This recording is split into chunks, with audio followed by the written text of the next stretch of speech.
Gnome, and today I've got a tag for you, one that I've actually been tagged in, and I was tagged by one of my favorite YouTubers that I have right now that is subscribed to my channel, and mine to her. It is Rita over at RitaBooks. She is a fantastic booktuber. She is a wonderful presence on YouTube, very positive, very insightful, someone who is sort of taking a little bit of a break. She hasn't really been making videos lately, but she definitely enjoys being a part of this community and loves to talk about everything books and even a little bit of pop culture. I talk to her on a constant basis. We normally talk about Funko Pops, but she is definitely someone that you should check out. I will leave a link to her channel below, and I'm looking forward to going into this tag because it's a very interesting one. It is the Ok So Booksically tag. It's a book tag, obviously.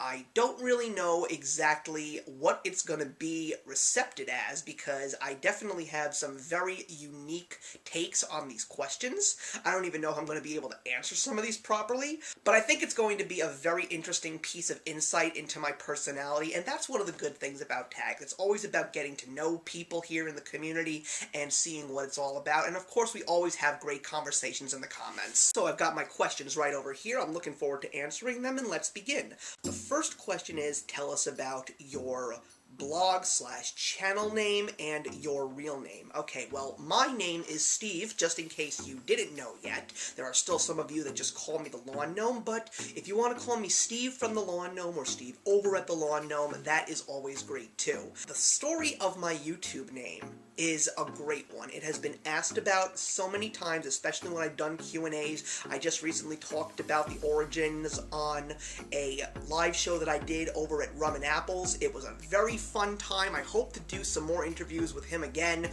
because it was really a good chance for me to be very laid back, very casual, and maybe throw a couple of F-bombs in there, but it was fun. You definitely should check it out. There will be a link to that as well.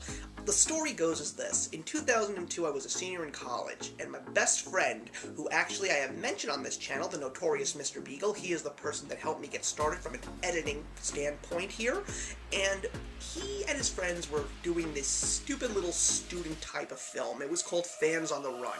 The story was a Yankee fan being chased by a Boston Red Sox fan in the middle of the night all over New York, the 5 boroughs, the city, what have you. And so he gives me a phone call one day and said, "Do you want to hang out with us and do a little bit of crazy filming one night on Saturday night?" And I was like, absolutely, I want to hang out with people. This will be fun. So one of the things that people need to know about me, I'm a very short guy. I am 5'3", 5'4". I have no idea what I am anymore, but I know that I'm within that range. And I do know for a solid fact that my wife is taller than me. No problems there. So I'm the shortest male in this group of people. There are guys in this group that are about 6 feet, 6'5". I'm basically walking in the shadows of giants here. And one of the guys starts calling me a gremlin because it's this little guy with a high-pitched voice just running all over the place, and there were some girls in the group too, and one of the girls said, "Why are you calling him a gremlin? He is too cute to be a gremlin. Let's call him a lawn gnome or something." So the lawn gnome stuck today. It is still something that I embrace, and I think it's a great nickname, and that's my origin. The second question is, open up your Instagram and chat about the first 3 images. Well, I am not an Instagram user, so I can't answer this question. It took me forever to finally respect and start using Twitter, and honestly, I had no idea what I was missing, but Instagram is still one of those few horizons that I have yet to conquer, and quite frankly, I don't see myself really doing that, and that's because of the fact that I don't really take that many pictures. I take lots of pictures of random stuff, but I put those on Facebook, but Facebook is a private thing, and we're just going to leave it there. Question number 3 is, open up your YouTube channel and talk about the first 3 videos. So I'm going to put an interesting spin on this one. I'm not going to talk about the first 3 videos that I saw. Rather, I'm going to talk about the first 3 videos that I ever recorded. So the first video that I ever recorded was what I referred to as the pilot episode. It was shot on my phone camera at the time. It was a Droid HTZ Incredible. That was like the first phone that featured the Android system, so it was something that was fresh, something that was new, and I wasn't an iPhone person, so this was definitely a good way for me to finally get my hands on a smartphone. So I recorded with that, and it was very, very low quality, but basically it was me just introducing myself, talking about what I would love to put on this YouTube channel, and it's amazing to see that almost 8 years, we're going into 8 years now, exactly where my humble beginnings started. The second video was 30 anticipated films, and that ended up being an annual thing. Basically, I turned my YouTube channel and to like a television show. My show goes by the season, which is Up From the Underground. It's Up From the Underground and a whole bunch of other things outside of it, like pop reviews and Disney reviews. Up From the Underground is the show that talks about the current films mostly, current music, current everything, with a couple of things that are branch-offs like throwback days and fandom features, etc. All that wonderful stuff. So this was the first time where I actually talked about 30 films that I wanted to see, and that even evolved because out of the 30 there are those 10 films that rank among the top that I really want to see out of all the 30. So it grew, and that is something that I just never looked back on and continued to do. And the third video was my Oscar snubs video. That was my first rant video where I started yelling about certain movies that deserved to get Oscar nominations, but they didn't. It's probably because of the fact that people didn't care for them and I saw the value in them, or they just overlooked them because something came out at the end of the year, which always angers me. But those two specific videos, the 30 anticipated films and the Oscar snubs, they stuck, and I love doing those every single year. Question 4 is your favorite song to listen to while you're reading/writing, and how many plays does it have? Well, I'm going to tell you guys the truth. I don't listen to music while I'm reading or writing. I like to do it all in silence. And that's because of the fact that for me, in that case, music is a distraction. It really doesn't drive me to type words or read words because it just makes me want to go and sing along. So I don't listen to music while I'm doing any of that stuff. And sometimes, but it's a rarity, sometimes a song will have an idea pop into my head that is a crucial thing, because I did used to write when I was younger. I wrote a Star Wars-like fan fiction way back in the day. It ended up being 9 parts, then it ended up branching into so many other different directions that I just didn't have the time to really complete, but it's all been saved. That sometimes it's something that I like to go back and take a look at just to see exactly how creative I was back in the day, but it was fun to do for the time. But a song would probably inspire me to write something, but I wouldn't actually listen to something while I'm writing or reading. Question 5 is your favorite book on your shelf at the moment. Well, my favorite book on my shelf is not on my shelf. As a matter of fact, it's on my coffee table. I'm actually going to pull it out right now. And it is a book that was gifted to me by a good friend.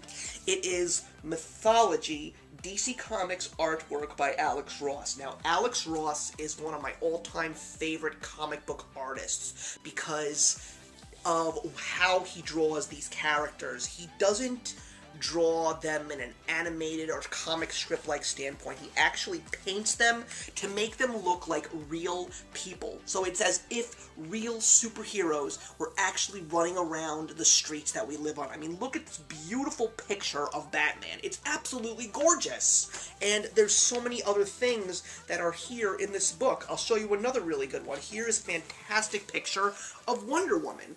Just look at how believable this is. It is a fantastic piece of artwork, and I love to show off this book because it's just got some of the most beautiful art pieces. It's actually something that would make comic book characters actually look acceptable in the world of classic art, and that's what I love about it so much. The next question is your favorite bookish thing that you like to use in your videos. Well, I don't do it all the time in my videos, but you guys know how much of a Harry Potter fan I am, and I always love to showcase my Harry Potter stuff when I'm talking about it. You've seen that in movie reviews, you've seen that in book reviews that I've been doing recently, and you even saw my Harry Potter collection. I really hope I'm answering this question correctly, by the way, and that's when I usually show off the shirts, the wands, the Funko Pops, all of that wonderful stuff that makes Harry Potter what it is, because it's very hard for me to find someone that does not like Harry Potter. Question number 7 is 3 books that you are dying to reread but probably never will. And they're all part of the same trilogy, and it's The Lord of the Rings. So that's The Fellowship of the Rings, The Two Towers, and The Return of the King. I love those books.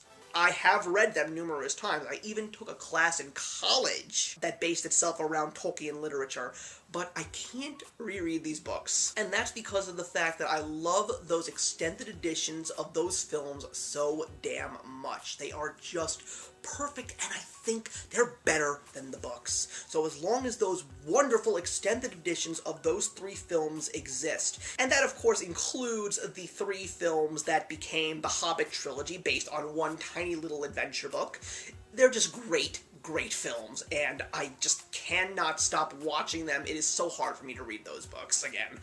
Question number 8 is amazing bookish finds. This can be a book, or bookish thing, or bookish moment. And I would have to say that that was my discovery thanks to my wonderful wife, William Shakespeare's Star Wars by Ian Dosher. As a Star Wars fan who really isn't as big of a Star Wars fan as I used to be, it was great to see a whole new fresh take on Star Wars. Just seeing all of these movies turned into Shakespeare plays, they are just a fun and funny read. I would highly recommend these books to you, just if you want to see Star Wars in a whole different way. Question number 9, hottest author or authors/author crush. Well, I have to say this, and I'm going to be honest with you.